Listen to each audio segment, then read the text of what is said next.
اللہ لے،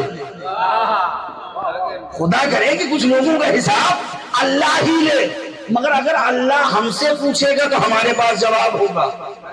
کا کیا مطلب؟ کہ اگر اللہ کہے گا صبح کی نماز کیوں نہیں پڑھی تو میں جواب دوں گا پروردگار تو کہہ رہا لاتا خود ہو سنتا ولا نام، تو وہ ہے جسے اونگ نہیں آتی، تو پروردگار تجھے نیند نہیں آتی، ہمیں تو آتی ہے۔ تھوڑا توجہ، ظہر کے بارے میں سوال کرے گا پروردگار ظہر کی نماز کیوں نہیں پڑھی، ہم کہیں گے پروردگار تو ہی کہہ رہا ہے لم یلد ولم یولد، نہ تو کسی کی اولاد ہے نہ تیری کوئی اولاد ہے، تو تیری اولاد نہیں ہے ہماری تو ہے، اس کے لیے تو کمانا پڑتا ہے، جانا پڑتا ہے، کھٹنا پڑتا ہے۔ اللہ سوال کرے گا میں روزہ کیوں نہیں رکھا، میں کہوں گا پروردگار تو کھاتا پیتا نہیں ہے، ہم تو کھاتے پیتے ہیں نا، تو ہم کہاں سے روزہ رکھ لیتے، تو ہمارے پاس تو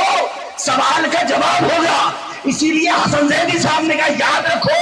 حساب و کتاب عبادت کا یہ اللہ نہیں لے گا، تھوڑی سی توجہ دیں، یہ اللہ نہیں لے گا، پھر کیا نماز کا حساب وہ لے گا جس کے نماز کا یہ عالم ہوتا ہے کہ جب نماز کے لیے کھڑا ہو پاؤں سے تیر کھینچ لیا جائے اور پتہ نہ چلے۔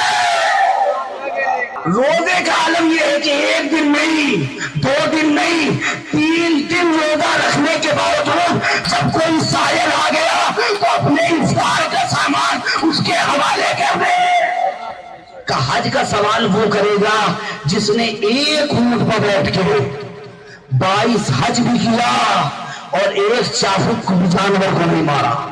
یا سنے یہ اللہ حساب و کتاب عبادتوں کا نہیں لے گا، ہمارے پاس جملہ ہوگا ہم کہہ سکتے بھئی تو نہیں کھاتا ہم کھاتے ہیں، تو نہیں سوتا ہم سوتے ہیں، تو کہ عبادتوں کا حساب کتاب اہل بیت نہیں ہے۔ عبادت محشر پروردگار کیا کرے گا، تھوڑی سی توجہ دیں یار، روزے محشر پروردگار کیا کرے گا کہ اللہ نے قرآن میں کہا روزے محشر ایک گروہ آئے گا، اللہ کہے گا انہیں روکا جائے، ابھی ان سے سوال کرنا ہے۔ حسن زیدی صاحب کہتے کتنا اچھا ماحول ہوگا کہ عبادتوں کا حساب و کتاب اہل بیت لیں گے اور علی کی ولایت کا حساب اللہ۔ علی علی علی جل علی جل بر علی سر